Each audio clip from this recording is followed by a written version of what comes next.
Nathan Harlow leaned back in the well-worn pilot's chair of his cargo ship, the Odyssey Dawn. A deep sigh escaped his lips, reverberating in the quiet hum of the control room. Outside the reinforced glass of the cockpit, the endless void of space stretched in all directions, punctuated only by the distant shimmer of stars. To Nathan, it was a view he had seen 1,000 times, and one he had never truly tired of.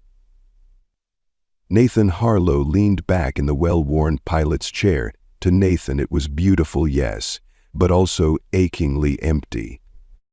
For 15 years, Nathan had made his living as a cargo ship captain, ferrying goods between colonies and planets on the fringes of known space. It was a job that required resilience, precision, and, most of all, the ability to endure solitude. Nathan excelled at all three.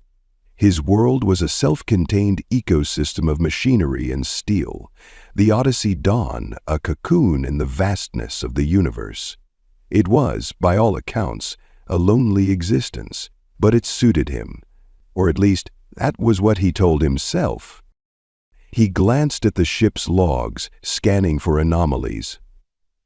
His next destination was a barren, unnamed planet in the Lagrange sector, where he was scheduled to collect mineral samples for an intergalactic mining corporation. Routine work, and Nathan preferred it that way. Simple jobs left little room for complication.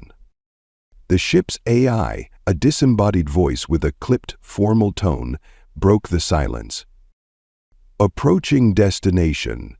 Atmospheric entry in 10 minutes. Conditions arid. No signs of sentient life detected. Nathan nodded, running a hand through his salt and pepper hair. Acknowledged. Prep the surface rover.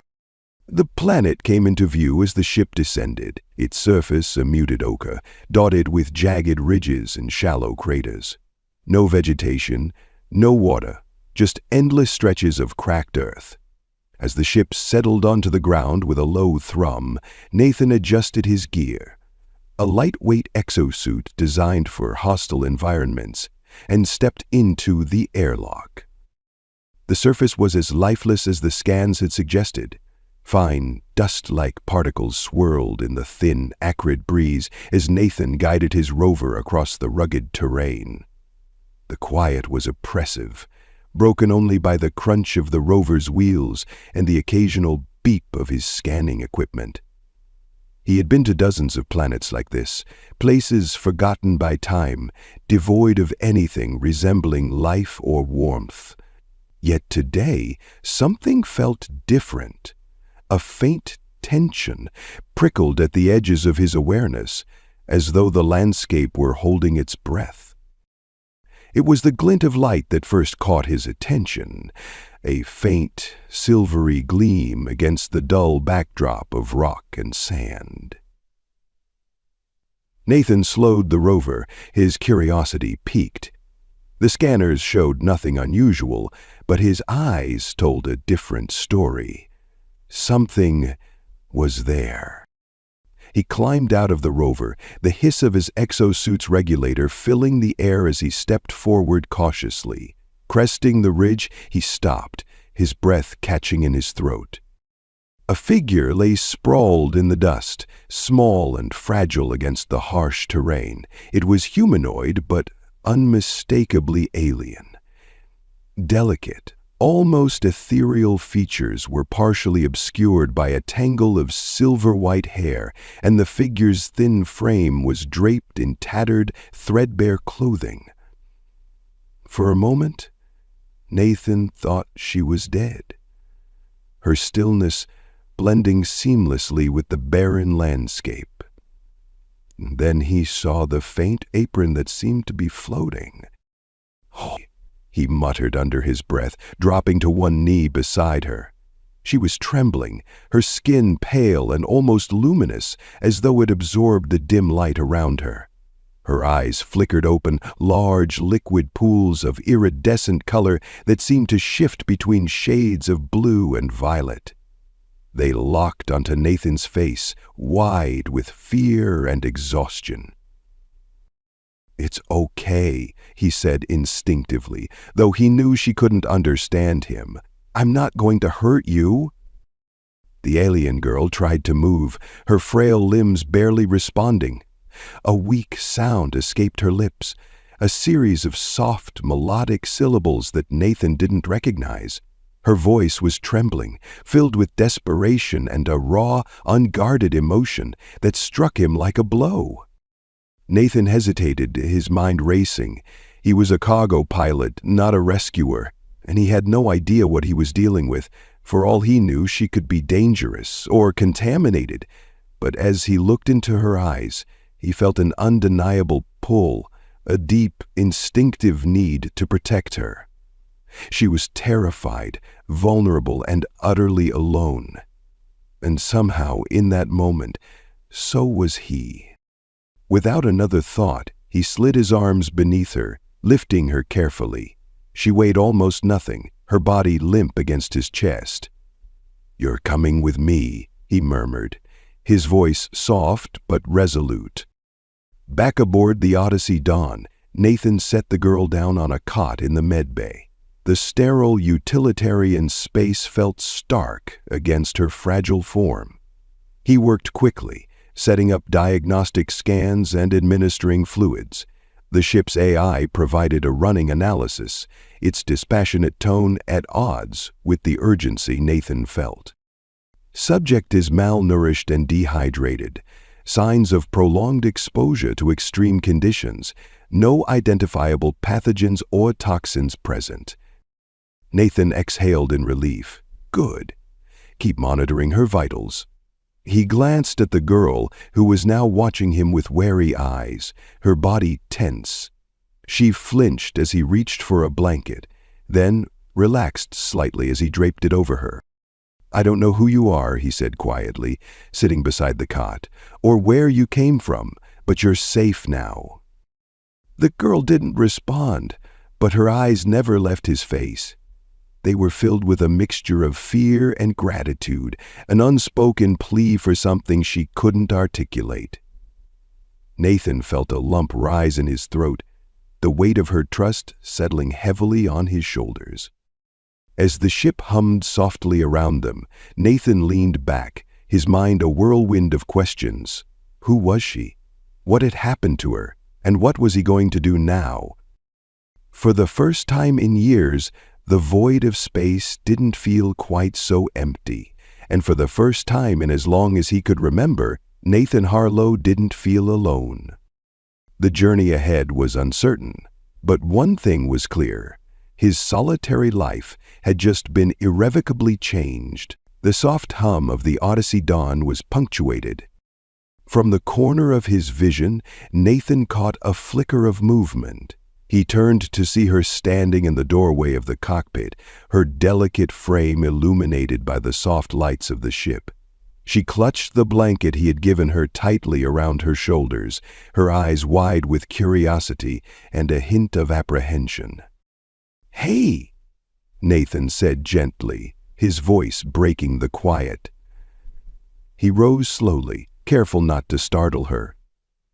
"You're up." She tilted her head slightly, her gaze flitting around the room as though trying to take in everything at once. Her movements were tentative, her muscles still weak from days of exhaustion, but there was a spark of determination in her posture. Nathan had seen that same spark in her eyes when he'd carried her aboard. It was a will to survive, to understand.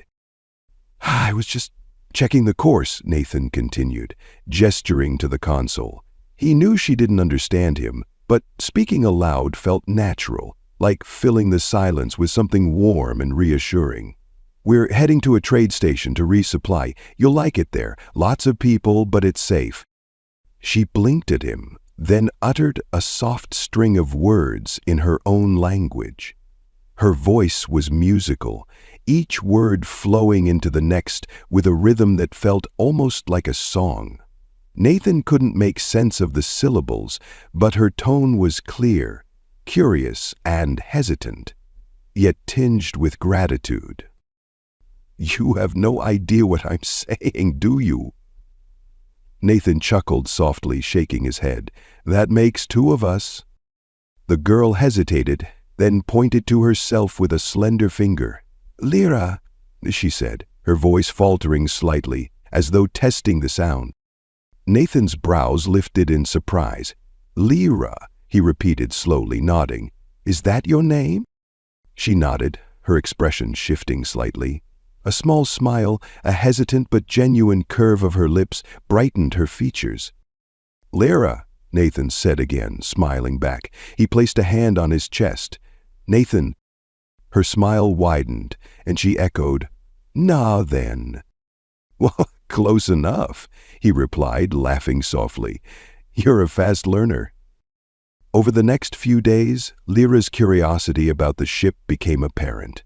Despite her initial frailty, she seemed determined to explore every corner of the Odyssey Dawn, her wide eyes soaking in every detail. Nathan often found her examining objects he had long taken for granted: tools, monitors, even the stitching on the ship's seats. She would trace their shapes with her fingers, murmuring words in her own language, as though cataloging her discoveries. One day, Nathan found her in the engine room, crouched beside a panel of glowing controls. She turned quickly when he entered, her expression a mixture of guilt and excitement. "Uh-oh," Nathan said, crossing his arms with a mock stern look. "What are you up to in here?" Lyra responded with a rapid stream of her melodic language, gesturing to the controls with an animated expression. Her words were unintelligible, but her meaning was clear. She was fascinated. "Careful," Nathan said, crouching beside her. "This isn't exactly a playground." She tilted her head, studying his face, as though trying to decipher his meaning. Then, to his astonishment, she repeated one of his words, albeit with a slight melodic lilt. "Careful." Nathan blinked. "You understood that?" Lyra hesitated, then pointed to the controls and mimicked his tone again. "Careful." Nathan let out a low whistle. "You're full of surprises, aren't you?" She grinned, a mischievous glint in her eyes that made her seem almost childlike. For a moment, Nathan forgot she was an alien, forgot the vast differences between them. She was simply Lyra. As the days turned into weeks, their communication grew more fluid. Lyra absorbed new words at an astonishing pace, and while her sentences were still broken, they were enough to bridge the gap between them. Nathan, in turn, found himself attuned to her gestures and expressions, often understanding her intent before she even spoke. Their bond deepened in small, quiet moments. Nathan would teach her the names of objects around the ship, holding them up and enunciating carefully, while she repeated them with earnest determination. Sometimes she would surprise him by using a word she had learned days earlier, weaving it into her own sentences with an almost poetic rhythm. One evening, Nathan found her sitting cross-legged on the floor of the common area, sketching something on a sheet of paper he had left out. She glanced up as he approached, holding up the drawing with a shy smile. Nathan stared at the image, a crude but recognizable depiction of the Odyssey Dawn with its distinctive silhouette against a field of stars. "That's amazing," he said, taking the paper from her hands. "You're an artist, huh?" Lyra's cheeks flushed faintly, and she murmured something in her language, her tone modest but pleased. Nathan set the drawing on the table, then tapped her arm lightly. "Thank you," he said. "It's beautiful."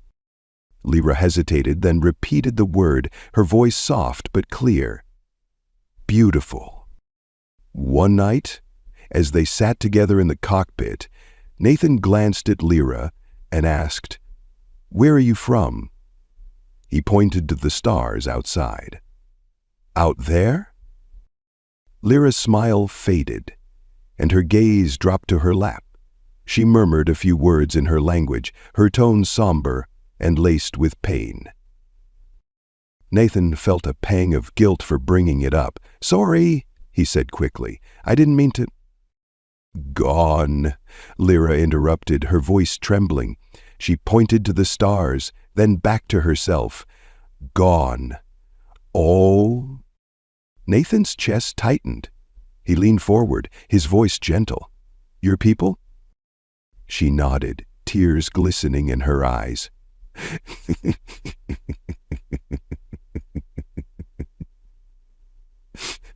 "Gone? No.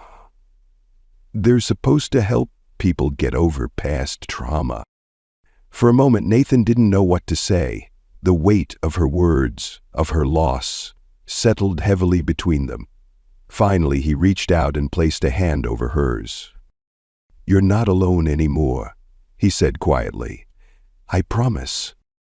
Lyra looked up at him, her eyes shimmering with gratitude and something deeper, a fragile, tentative hope. And in that moment, Nathan realized just how much her presence had changed him. Silence of space no longer felt so empty, and for the first time in years, he felt a sense of purpose beyond his own survival. Lyra had become more than a passenger on his ship. She was his responsibility, his companion, and perhaps his greatest discovery. Together, they were no longer two lost souls adrift in the vastness of the galaxy. They were something more. The Odyssey dawn broke through Earth's atmosphere with a low, resonant hum, the pale blue sky replacing the void of space. Nathan adjusted the controls with practiced ease, the familiar sight of his homeworld evoking a mix of relief and trepidation. Earth was supposed to represent safety, a haven for both him and Lyra. As he glanced at her in the co-pilot's seat, he couldn't shake the unease creeping into his thoughts. Lyra sat upright, her delicate fingers gripping the armrests of her chair. Her wide, luminous eyes were glued to the window, marveling at the shifting clouds and the sprawling landscapes below. The vibrant colors, lush greens, sparkling blues, and golden patches of sunlight seemed to leave her breathless. Nathan couldn't help but smile at her awe. "Pretty amazing, huh?" he said, though he knew she might not catch every word. Lyra turned to him, her lips parting in a soft smile. "Lyra! Beautiful!" He nodded, his chest tightening at the way she said it, her voice laced with wonder and an unmistakable sincerity. "Yeah, it is. Welcome home." The landing. The ship touched down at a secluded spaceport on the outskirts of a bustling city. Nathan had chosen the location deliberately, aiming to keep Lyra away from prying eyes for as long as possible. Despite his precautions, a sense of vulnerability lingered as he powered down the engines. "Okay," he said, turning to her. This is it. Just stay close to me, all right?" Lyra nodded, her trust in him evident as she reached out and gently placed her hand over his. The gesture was simple, yet the warmth of her touch sent a surprising jolt through Nathan's chest. Her fingers were soft, her skin cool against his, and for a moment he forgot how different they were. She wasn't just an alien, she was Lyra, and that thought alone steadied him. He squeezed her hand briefly before standing. "Let's go." The spaceport was busier than Nathan had hoped. Traders, dock workers, and travelers moved with purpose, their voices creating a low, constant murmur. As he and Lyra stepped out of the ship, conversations faltered and heads turned. Nathan felt the weight of their stares immediately. Lyra, with her ethereal features and otherworldly grace, was impossible to ignore. Her silver-white hair shimmered in the sunlight, and her eyes, large, iridescent, and shifting with color, held an otherworldly beauty that seemed to captivate everyone around her. Nathan instinctively moved closer to her, his protective instincts flaring. "Don't stop," he murmured, guiding her with a firm hand on the small of her back. The touch seemed to calm her, and she pressed closer to his side. As they navigated the crowd, murmurs grew louder. Words like alien and beautiful floated through the air, accompanied by a few curious and awestruck glances. Nathan gritted his teeth, his grip on Lyra tightening as they approached the terminal exit. A man in a sharp suit stepped forward, blocking their path. "Excuse me," he said, his tone polite but laced with authority. "We couldn't help but notice your companion. May we—" "No." Nathan cut him off, his voice cold and firm. He didn't stop walking, his arm now fully around Lyra's waist as he steered her past the man. "We're not interested." The man opened his mouth to protest, but Nathan shot him a glare that silenced him. He didn't care about the stares or the whispers. His only priority was getting Lyra somewhere safe. Nathan had prepared for this moment, securing a modest but comfortable house in a quiet countryside town. The property was surrounded by sprawling fields and dense woods, far from the eyes of curious neighbors. As they arrived, Lyra's expression shifted from curiosity to joy. The vibrant colors and natural beauty of the landscape seemed to enchant her. She stepped out of the vehicle, her bare feet sinking into the soft grass, and let out a delighted laugh, a sound Nathan had never heard from her before. It was pure, unrestrained, and contagious. "You like it?" he asked, watching her twirl slowly, her arms outstretched as she took in her surroundings. "Like home," she said, her voice soft but filled with emotion. Nathan smiled, his chest tightening. "Good. It's yours now." Inside the house, Nathan showed Lyra around, explaining the purpose of each room, her fascination with the simplest things. Light switches, faucets, even the soft fabric of the couch cushions brought a smile to his face.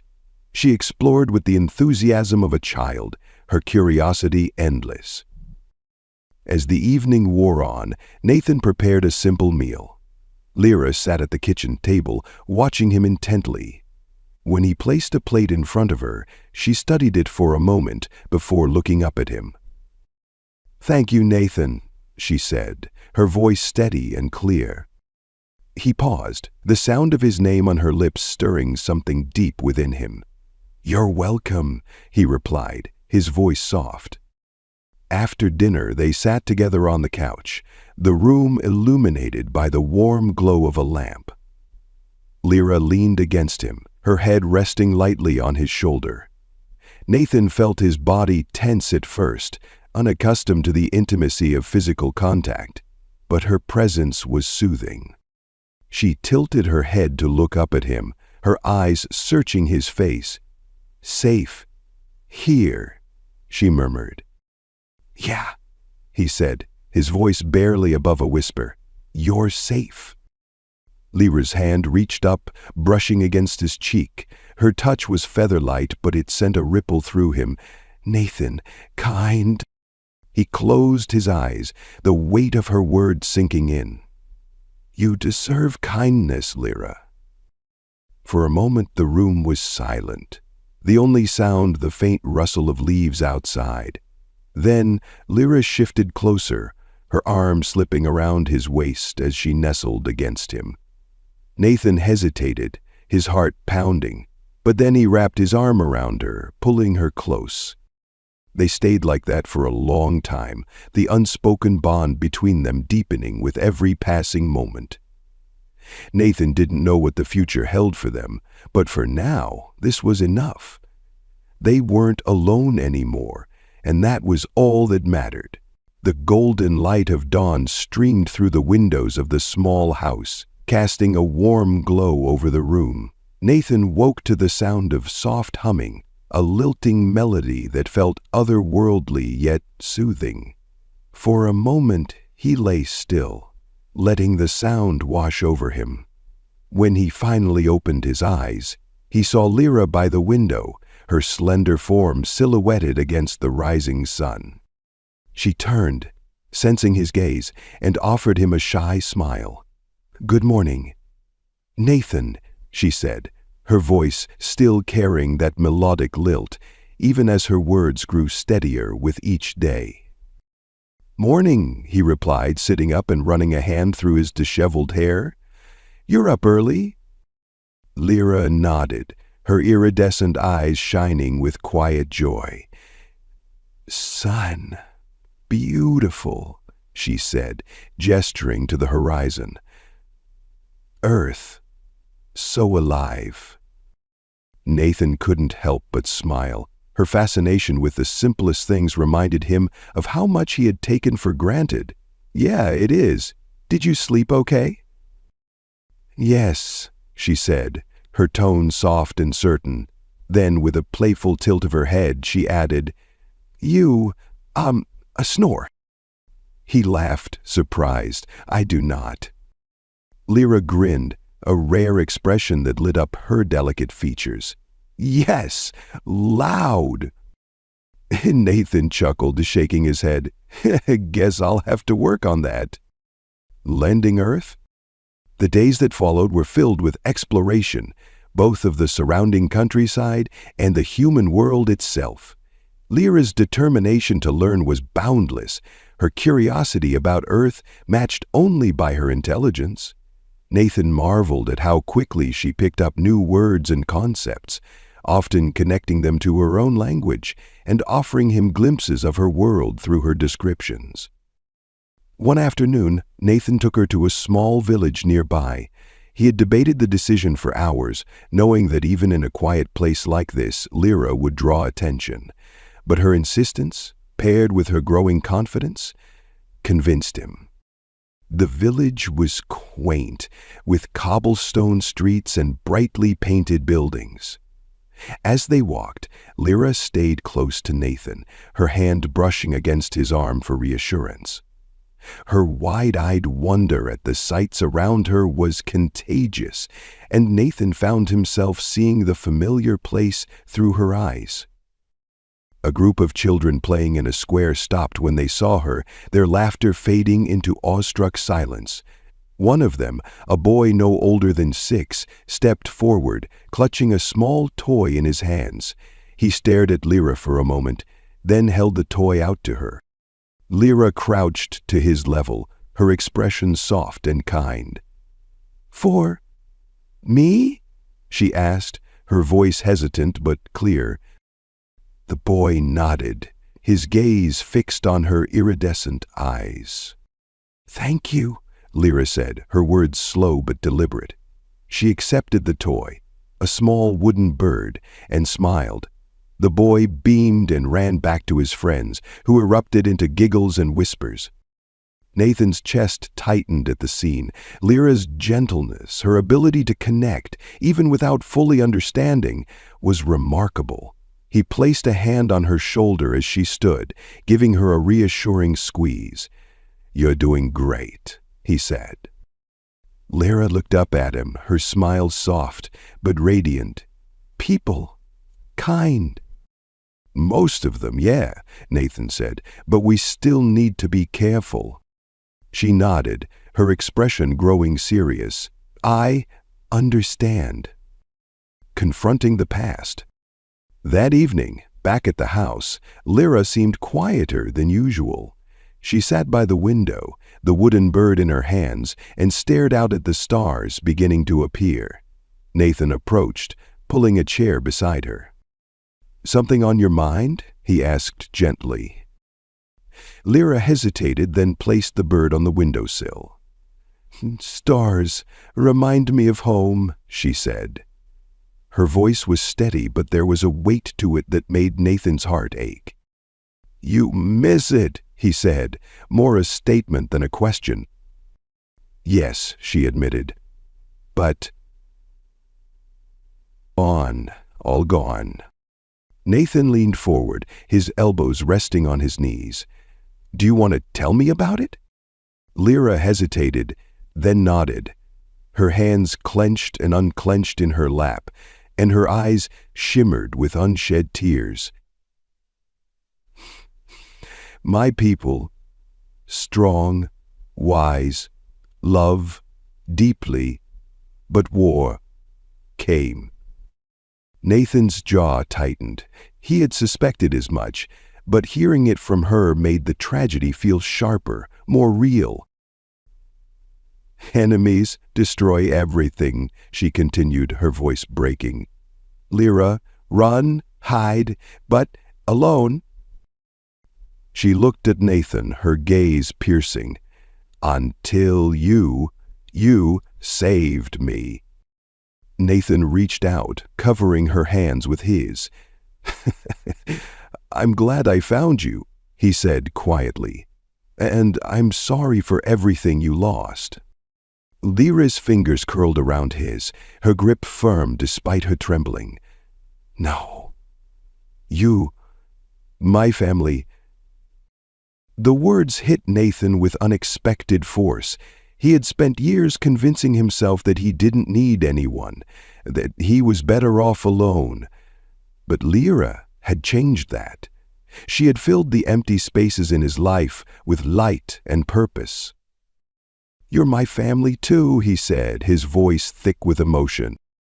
Building trust. In the days that followed, their bond grew even stronger.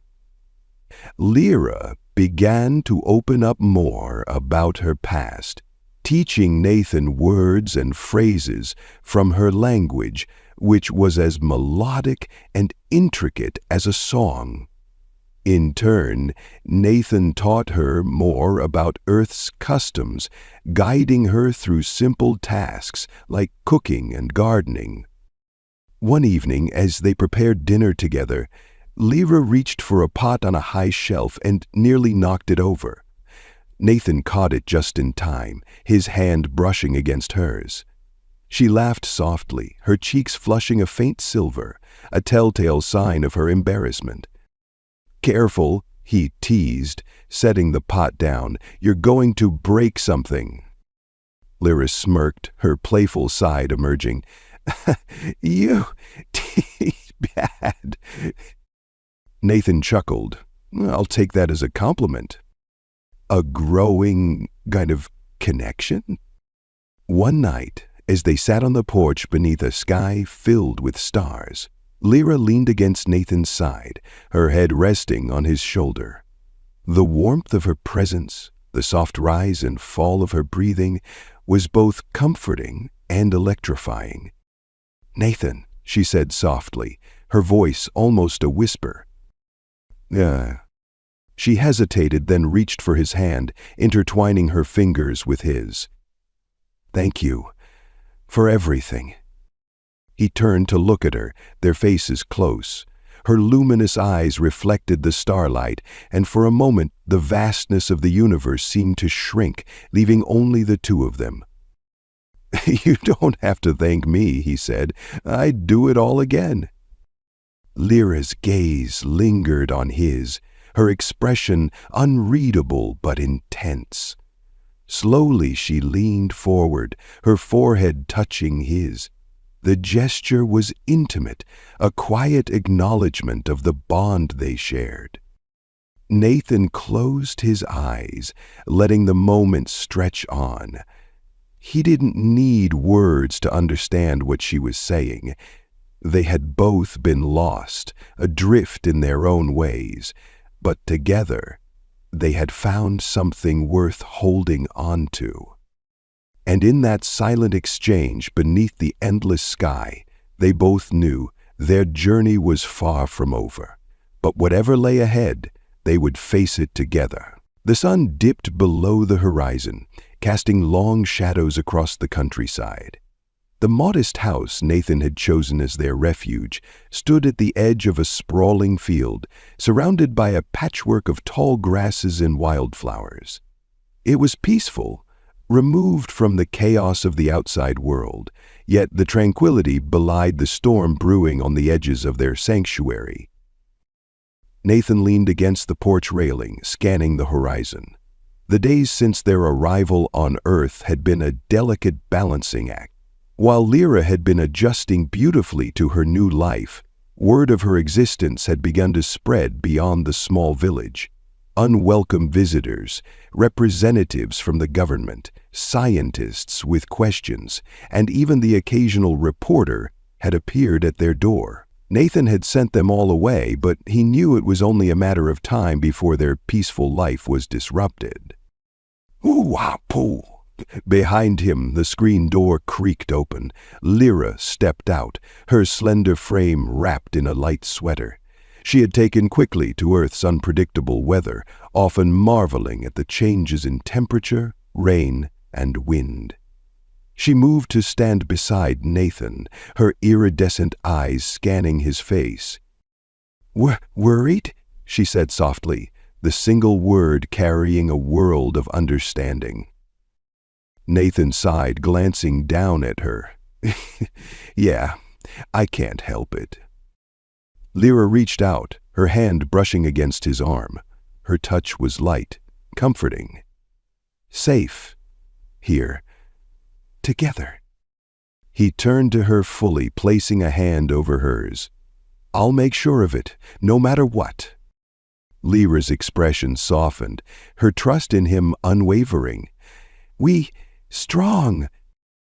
Nathan chuckled softly. Yeah, we are. The world intrudes. The peace they had fought to preserve was shattered the following afternoon. Nathan had been working on repairing a section of the fence around their property when he noticed a trio of black vehicles approaching from the distance. His heart sank. Lyra, who had been helping him plant a small garden, noticed his sudden tension. She straightened, her gaze following his. What is it? She asked, her words clearer now, her grasp of English improving daily. Trouble, Nathan muttered, setting down his tools. Stay here. No, Lyra said firmly, stepping closer to him. Together. He hesitated, then nodded. He couldn't deny her courage, and he wouldn't insult her by pretending she was incapable of facing the situation. They walked together toward the house as the vehicles pulled to a stop, their black reflective surfaces gleaming in the sunlight. Men in suits emerged, their expressions unreadable. The one in the lead stepped forward, his posture calm but commanding. Nathan Harlow? He asked. Nathan crossed his arms, his stance protective. Oh, he was asking. I'm Agent Collins, representing the United Earth Security Council, the man replied smoothly. His gaze flicked briefly to Lyra before returning to Nathan. We need to speak with you and your companion. No, you don't, Nathan said flatly. We're not interested. Collins held up his hands in a placating gesture. We're not here to cause trouble. We simply want to ensure everyone's safety, yours, hers, and the public's. Surely you can understand our position. She's not a threat, Nathan said, his voice rising. She just wants to live in peace. Collins's expression didn't waver. That may be true, but we have a responsibility to ensure that her presence doesn't cause unintended consequences. If you cooperate, we can make this process much easier for everyone involved. Nathan stepped forward, his protective instincts flaring. And if we don't? Collins hesitated, his calm demeanor cracking for just a moment. I would rather not discuss alternatives. Nathan's fists clenched, but before he could respond, Lyra stepped between them. She looked up at Collins, her iridescent eyes calm but resolute. Leave, she said firmly, her voice carrying an authority that surprised even Nathan. Collins blinked, caught off guard. Miss, you don't... Leave, Lyra repeated, her tone steady. We, not harm. You, not harm. Collins hesitated again, then inclined his head slightly. We'll be back, he said, his voice low. "This isn't over." As the men returned to their vehicles and drove away, Nathan let out a long breath. He turned to Lyra, his expression a mix of frustration and admiration. That was risky.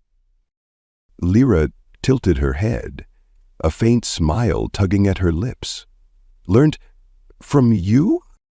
Nathan laughed despite himself, shaking his head. "Fair enough." The final confrontation. That night, Nathan and Lyra sat together on the porch, their quiet moment of solace tinged with the weight of what had happened. They knew the reprieve was temporary, that the world wouldn't leave them in peace for long. As they sat in silence, the distant rumble of engines reached their ears. Nathan tensed immediately, his gaze snapping to the horizon. "They're back," he said, his voice low. Lyra stood, her posture straight and unwavering. "We ready." The vehicles returned, this time accompanied by a small convoy of armed personnel. Nathan's mind raced. They couldn't fight this, not with weapons, not with force.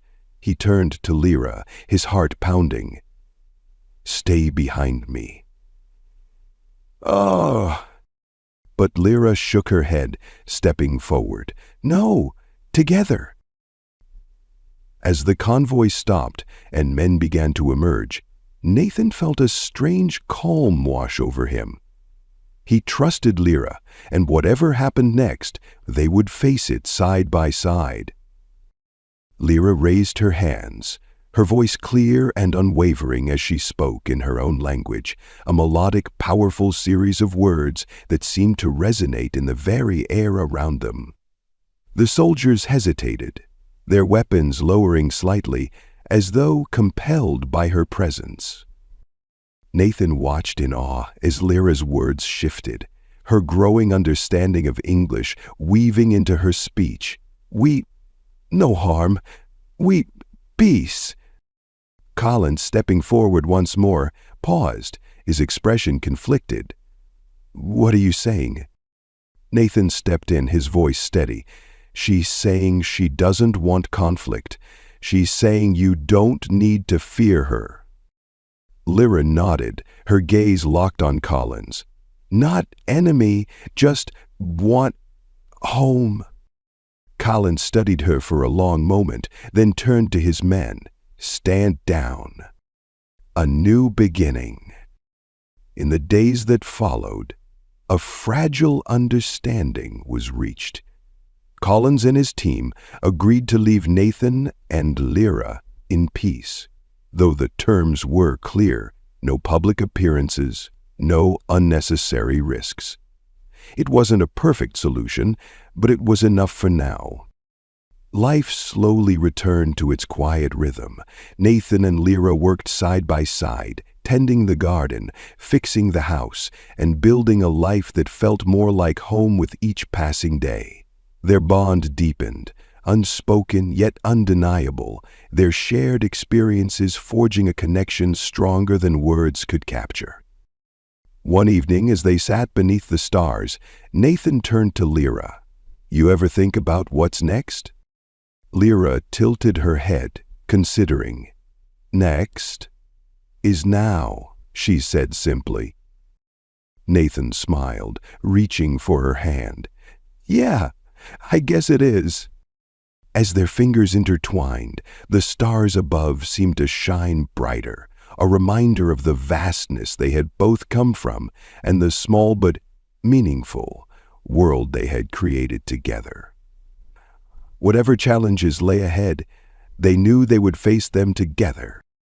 And for the first time in a long time, Nathan felt truly at peace.